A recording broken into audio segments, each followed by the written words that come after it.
talk to us about this journey for you to go from this place where you're barely surviving, you're going out, you're living on tithing and donations, life is hard, and you made a shift.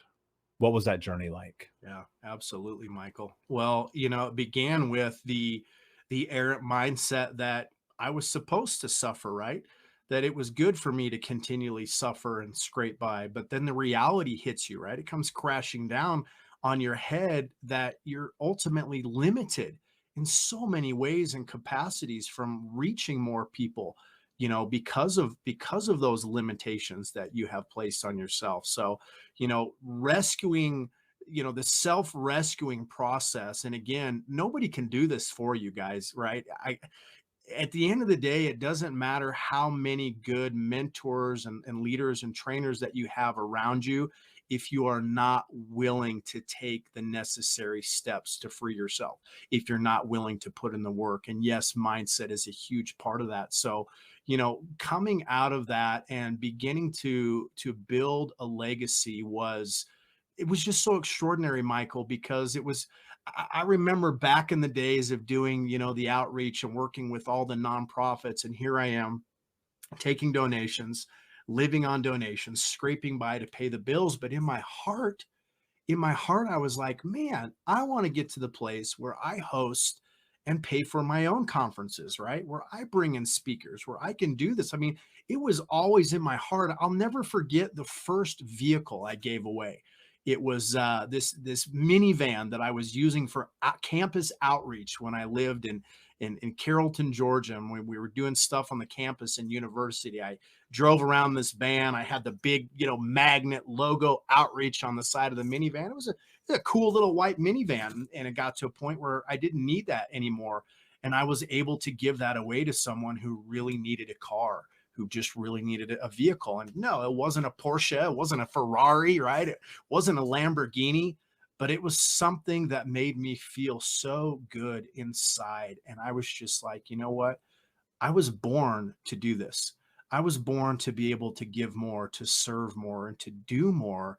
And so little things like that, right? That were just those pivotal moments in my journey, that recognition that caused a spark and said, okay, if I can give away a minivan, I can give away a lot more than that.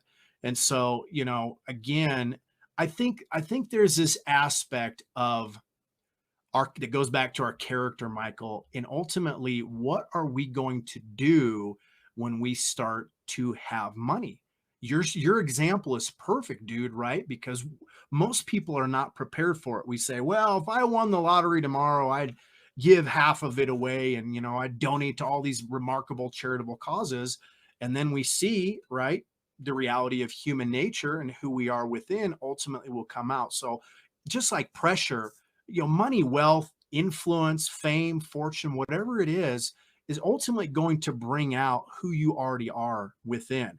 And so I think there's this element to our journey where we are being forged in the fires of adversity and affliction, if you will, that we are embracing the fact that our character is being honed to be a good and faithful steward in the little things. Because if you're not being faithful in the little things, how can you expect yourself to be entrusted with so much more? And I think the universe is watching and looking. And I was just like, you know what? There's this realization that it wasn't the right time. I think of, early failed investments where I took a massive loss, right? There was an oil and gas investment early on. And I went in on it with one of my life coaching clients who was an heir to the Hershey's chocolate family. And it had the potential to do very, very well for us. And it did for about a year and a half. And then there was someone involved with the company that got busted for fraud. SEC got involved, and boom, all of a sudden overnight, right, it's gone. And I was just reeling, right? I mean, I remember the tears that I shed, the heartfelt cries of looking up and going, God, universe, why did this happen, right? And so at that moment, there was again an opportunity in my life. Will I allow fear to dictate me in the future, that I'll be afraid to invest, that I'll be afraid to take risks? Or will I recognize this as an opportunity that the universe was trying to teach me something, embrace it, and grow from it? And thankfully I did the second part of that. And so it cultivated within me this courage to confront and to overcome these fears. And we all have them, right? It's part of human nature, putting yourself out there, right? Just like we did in Dallas, and putting it on the line, right? To do this, to speaking, to share our story and our message is not always easy. Like, not everybody is born a natural public speaker, but there's those areas in our lives where we each have deep seated and deep rooted fears that we have to confront. And if we don't confront those, I'm convinced we'll continue to go around that mountain, and the kind of things that we are believing for will not necessarily manifest in our lives until our character has been forged to that degree. So for me, it was recognizing that each and every failure, if you will, every adversity, every mistake that I made was an opportunity to learn and to grow from it, and to be a good steward in being trusted with more things. And so, now I'm doing that as more abundance is coming in. I'm going, where do I want to put this? What do I want to do with it? Just getting past that selfish mindset, right, Michael? This was you experienced this. You got all this money, all of a sudden I'm going to go out and spend it on myself, right? I'm going to go buy this, I'm going to do that. There's a lot of discipline to be cultivated in there, so that when people do start stepping into abundance, they don't blow it and start spending it on themselves. We'll be right back to the show, my friend, but I wanted to let you know about our brand new podcast community for Think Unbroken podcast. I know that for so many trauma survivors like myself, for the longest time, I felt alone, like nobody got it, nobody understood, and that I was just going to have to figure this out on my own. But that's not true. And the reason why we created our brand new Think Unbroken Academy podcast community is so that we can bring all the members of the Unbroken Nation together in a place where we can learn, grow, heal, change, and transform our trauma into triumph. I would love to have you come and be a part of the brand new community. Just check out thinkunbrokenacademy.com or click the link in the podcast description, and I cannot wait to see you there, my friend. Again, just head over to thinkunbrokenacademy.com, and until then, be unbroken. You don't know until you know, and that means you have to put out the work. And one of the things I think about frequently is, we're always on this journey of this trajectory of constantly failing. And I think people don't necessarily wrap their mind around that in order to build your dream, you are going to have to fail about 10 bazillion times. And I heard you say something fascinating, man, and it stuck with me for a while since I heard you say it. And you were like, your first project should never be your best. And Yeah. and that to me was like, damn, that's so smart, man. What does that really mean? Can you break that down for me? Yeah, I try to so people are always like worried. Starting is the hardest thing, right? In anything, like starting a podcast, starting like just turning on that video camera and speaking to it. I mean, we all hit these challenges daily. Like, it's funny. I'm working on building my YouTube channel because it's one of the only places in the world that you can put up video and you can get paid for it. Like, there's like it's so simple. Yet I never really focused on this, and so I'm like, I should. So the guy who's helped me build my YouTube channel was like, "Hey, man, you need to do some clips in front of a camera, like just like sharing some of your like thought leadership and knowledge." I'm like, how do I do that? Like, just even me, when I do this stuff all the time, I speak to people, I do podcasts, I do interviews, but it's just out of my comfort zone because I don't do a lot of it. So like, okay, I got to figure that out. So the hardest part is starting. So the reason I talk about, I basically say, look, I know that you're not sure where to start. And every time I get an email from a new script writer or a new photographer or a songwriter, typically I get a lot of songs. Like, people like, hey, check this out. What do you think? Blah, blah, blah. And certainly starting early in my career. And I get it. And typically they weren't where they needed to be. I mean, that's just most of the world isn't. Most things are not blockbusters or number one hits. And that's okay, because the only way to learn how is by doing. Like, process will give you progress. You got to keep going. You got to work with people better than you. You got to just do a lot of it. And so my way of inspiring people was like, look, if I told you that song you just sent me, or that painting you just sent me, or that documentary you just sent me was the best one you ever were going to make, would you be excited or depressed? And it takes me a second to think about it, because, like, first of all, like, oh, I'm excited. That's like, but no, is that the last one you ever want to do, or do you intend to refine this craft and get better?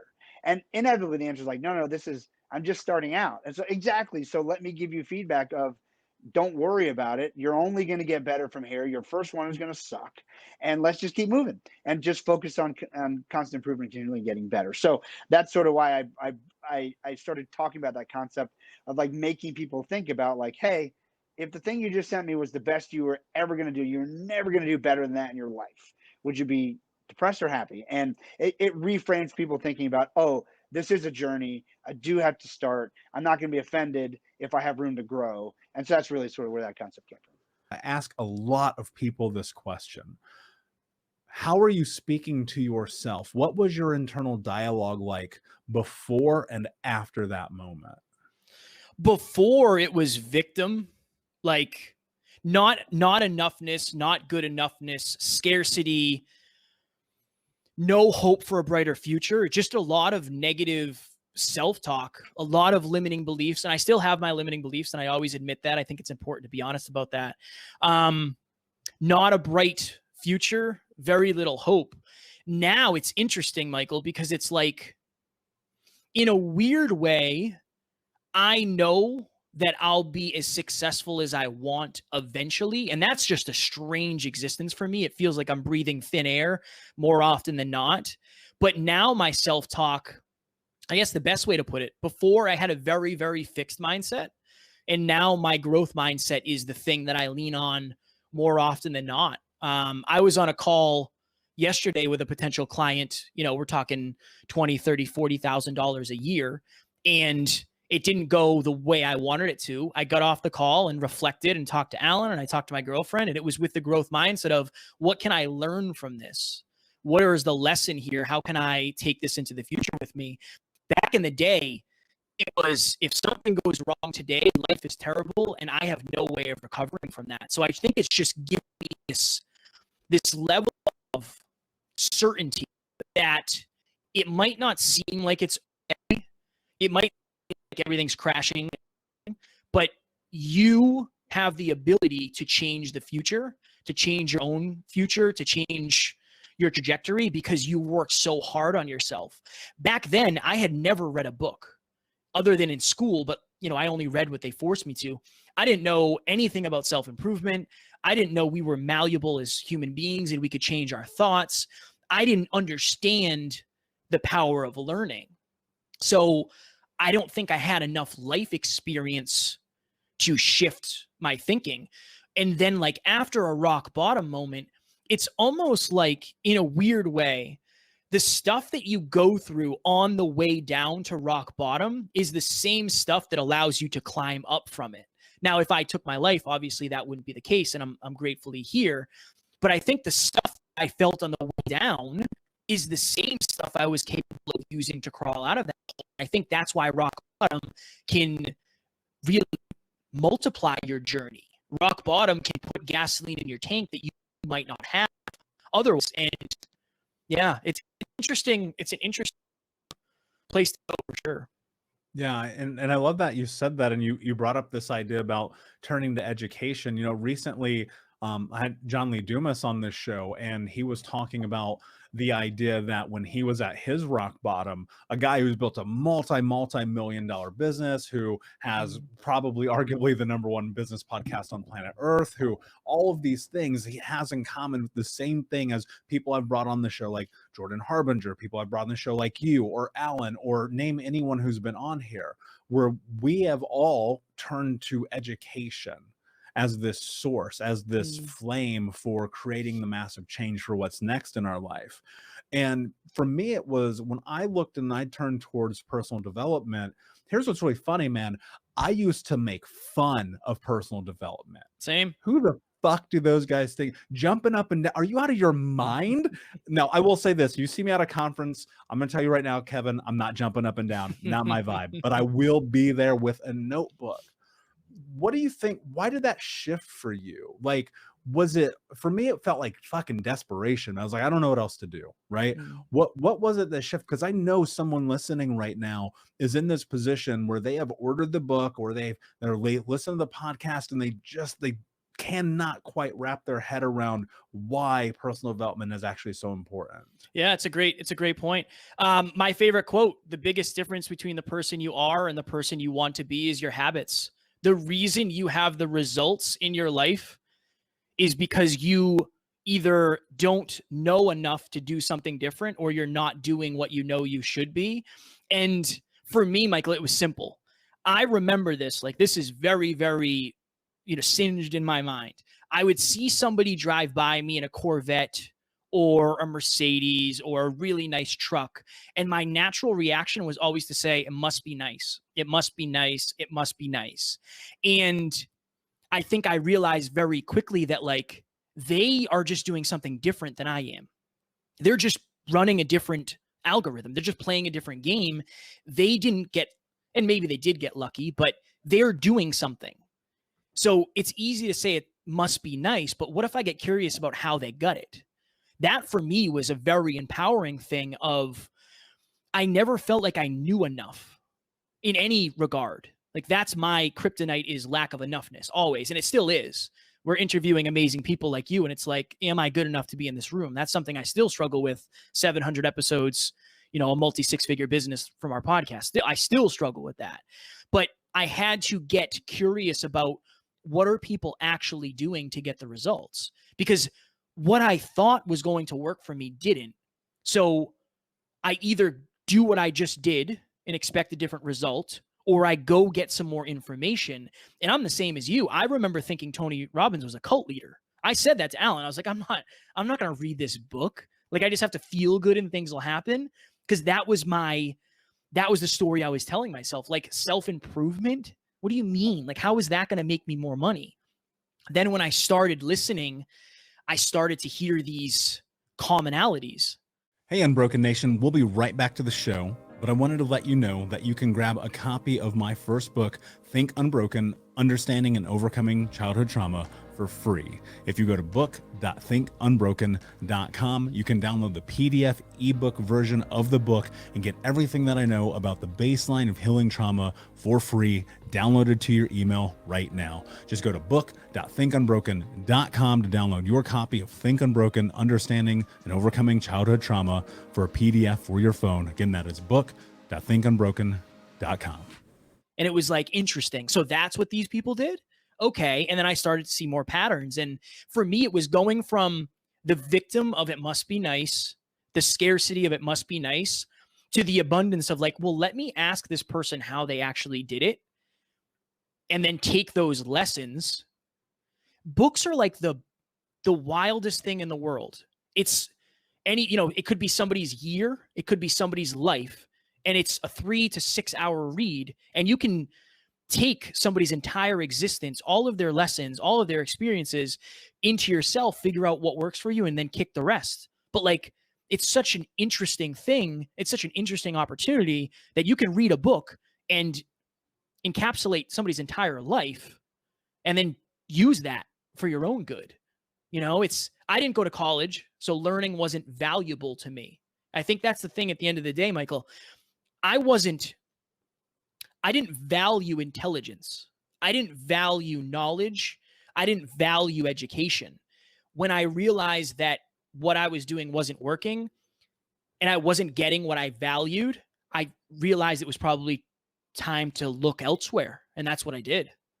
Yeah, that's so interesting, because I did value education, but I valued it for being right. And that's dangerous, right? And so here's what's really interesting. As a child, I spent, and I say this jokingly, but I spent the majority of my childhood in the library because they had air conditioning. And we were in poverty. We didn't have air conditioning. Like, we were fucking dirt poor. And so I would be in the library, I'd be reading all of these books, mainly nonfiction, mainly biographical sports books, right? I mean, I read about Jeff Gordon and Reggie Miller and Troy Aikman, and I would be like, okay, this is really interesting. Like, these guys have done these things, but then it would always be followed up by, like, that'll never be me, right? Now, a lot of that comes from our parents. That's enmeshment, that's grooming, that's trauma, that's abuse. A teacher could say something to you in 3rd grade that ruined your fucking life. Like, let's keep it real, because we're in our developmental years. And then I started thinking about education like this. All right, I didn't graduate high school on time. They literally just handed me the diploma. I never went to college, but what skills can I learn? What skills can I learn that I'm interested in learning? If you were like, hey man, I want you to take this course on like advanced algebra, I'd be like, nah, I'm good. I'll put zero effort into it. But then when you start moving towards the things that you're curious about, it's incredible how deep you will go in trying to understand them. Yeah. What do you think in your journey has been the most surprising thing that you've been able to prove yourself right on? Oh my goodness. I would say my ability to build a business. You're a podcaster, you know, it's like the odds of making money as a podcaster are very small. Like we're talking minuscule percentages, and we've built a multi six-figure business. And it's like, it blows my mind because I never thought that was possible. That, and I would say speaking. It's interesting because I didn't have the self-belief to start speaking, but when I did it, I just never stopped. So in a weird way, I just have way more reps than other people, you know, between being on other shows and our show and speeches. Like I have 1,000 reps of speaking. That's the only reason I'm even remotely decent at it. So in a weird way, I didn't even believe I could do what I'm doing today. But for me, I force myself to learn what's necessary for the result. And I think that level of self-awareness is important. Like, I don't know a lot about cars. I don't know a lot about cooking. I don't know a lot about design. I know very little about things outside of my genius zone. I learned what I thought would get me the results that I wanted. And when I didn't get the result I wanted, I went back and said, okay, why didn't I? How do I learn that? I learned sales because I was broke. Like couldn't afford Christmas presents for my girlfriend broke. So if I didn't learn sales, I was going to feel like I was letting her down. I learned leadership because we had a team. So a lot of my learning has been show up, take messy action, get sometimes a messy result, go learn, clean up, go learn what you need to know, go learn what would have helped you avoid this problem in the first place. But I also think it comes back to like, what result do you actually want? For me, it's just podcasting, speaking, coaching, and consulting, and then having an amazing relationship and family. So I do believe that's one of the things, Michael, is like the level of clarity you have for what you want in your future is going to determine the level of work ethic, the level of specificity, the level of all of that, the level of humility. That's another thing I'll say. And you've said this a couple times throughout this when you're talking about mentorship and being willing to ask. One of the things that I really try to practice is radical humility of like, I am blessed to have amazing mentors. I'm blessed to have a great business partner. I'm blessed to have an amazing partner in my life. I'm blessed to have an amazing community and a team and friends. And I think that I don't ever want to let myself forget that, because I believe the level of self-awareness that I have associated with the level of current and future success is important, so I don't forget what it was like to not have it.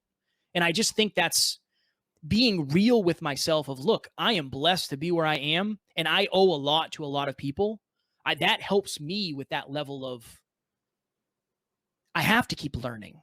Like that's what I did to get here. Was there something like in this process in which you were reflecting on the past where you had to shift your identity and your beliefs about who you are? Yes, it was a huge turning point for me. After I graduating from college, that was my main goal, to get through school, graduate from college. I went from Towson University here in Maryland all the way back to home in New Jersey. I got a dog in college, and needless to say, I got my dog for the wrong reasons. And now I have to take care of a dog all by myself, back in New Jersey, living by myself and working. And since I went through a terrible breakup right before I graduated, I was in a bad spot, a very depressed state. And when I look back on this, I realize, why I had to go through that. I feel like everything does happen for a reason, but I was so broken to the point where I was crying on my floor alone, not knowing what I wanted to do, working a job that I just didn't like at all, saying, okay, I keep having these thoughts and going down these mental patterns and how I think about myself. I can either, in that moment on the floor, I remember, and this was after months and months of the same thing. It was this one moment.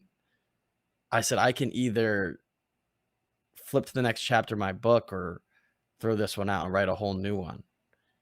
And that was a powerful moment for me because I started to become open in that part of my life to listening to a positive podcast, listening to or reading books, and I started doing that slowly.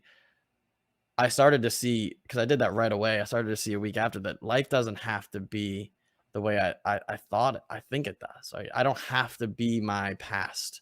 I don't have to be this identity of who I am, because I realized, like you said, I from all that bullying, I put up this wall, I put up this shell, and I just became essentially a robot. I didn't have emotionally intelligent conversations with people. I was never vulnerable. I was just always like, okay, I have two friends. That's great. And I'm moving forward. I'm just going to keep going. I don't trust people. I don't want to be vulnerable with people, because every time that I tried to, either I'd get bullied or the friend I would tell everybody else. And then I'd be hearing from that from other people in school.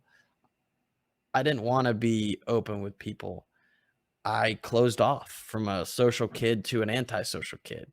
My identity completely flipped. My personality flipped during that time period between 12 and 22. However, I did realize in this moment, alone, crying on the floor, that something told me I didn't have to be that identity anymore. I mean, the past is going to be in the back seat, but they don't have to drive the car, right? You can drive where you want to go. You can be who you want to be. And when I realized that is when I started to make those changes and doing meditation, stretching, reading, and implementing things into my life that helped me move in the right direction. And all of those things helped tremendously. When you were in that, I think that we're often faced with what I'll call this juxtaposition of self, in which you have the ability to create massive change in your life in the way that you have, or you have the ability to stay exactly where you are. And in that, about was, what were some of the first started to take? Because I think what happens is, and this was my experience, you kind of have this idea, this notion in the back of your head. You sit with it for a bit. You go, okay, wait, maybe I don't actually have to be my past. But often we get trapped and we get stuck there because we don't step into what's next. What was really the catalyst that, maybe it's mindset, maybe it's action, I'm not sure for you, but what was really the catalyst that helped you actually step into what would ultimately become the change that you made in your life? It was a step-by-step process for me. I knew in that moment that I'd have to take it literally hour by hour, day by day, if I wanted to see change. Like, I couldn't focus on a week or a year. Even a day was a lot. I started to the first thing I did was I think that morning I haven't ran in years. I put my running shoes on and ran 2 miles. I didn't even know I could run 2 miles. And on that run, I remember feeling exhausted and at the same time feeling free, feeling like, wow, I just did something I didn't think I could do in the spur of the moment after making a decision that I wanted to make a change in my life. That's what I started to see, how malleable and plastic we are, and how we can make changes in our life by a decision, right? And then I started running every single day, and it wasn't 2 miles. It was pretty, I think I did like a mile. And also I started waking up early and making sure that I was up and ran that. That was the first thing I did. Now that I think about it, I haven't even thought about that in a long time. We'll be right back to the show, my friend, but I wanted to let you know about our brand new podcast community for Think Unbroken podcast. I know that for so many trauma survivors like myself, for the longest time, I felt alone, like nobody got it, nobody understood, and that I was just going to have to figure this out on my own. But that's not true. And the reason why we created our brand new Think Unbroken Academy podcast community is so that we can bring all the members of the Unbroken Nation together in a place where we can learn, grow, heal, change, and transform our trauma into triumph. I would love to have you come and be a part of the brand new community. Just check out thinkunbrokenacademy.com or click the link in the podcast description. And I cannot wait to see you there, my friend. Again, just head over to thinkunbrokenacademy.com. And until then, be unbroken. Thank you so much for listening to Think Unbroken. Please share this episode with someone who could use it and help us move forward in our mission of ending generational trauma in our lifetime. And if you would, please take 5 seconds to pop on iTunes or Spotify, hit that 5-star, leave a review, and you can also reach out to us on social at Michael Unbroken or at Think Unbroken.